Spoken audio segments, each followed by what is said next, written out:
No, torej, to so tiste novice, tiste zgodbe, ki jih novinarji pravzaprav najraje delamo. Danes pripravljam prispevek o preboju pri zdravljenju Huntingtonove bolezni. Gre namreč za izjemno hudo dedno bolezen, ki uničuje možganske celice. Zdaj pa je strokovnjakom v Londonu uspelo z gensko terapijo upočasniti napredovanje te bolezni za kar 75%.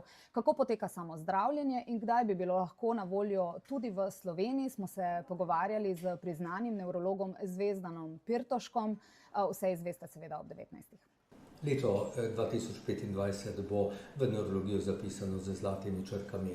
Če smo lahko v začetku leta poročali o novem zdravilu za Alzheimerjevo bolezen, pa lahko leto zaključujemo z enako čudovito novico o zdravilu za drugo zelo, zelo težko nevrološko nevrodegenerativno bolezen, in to je Huntingtonovo demenco.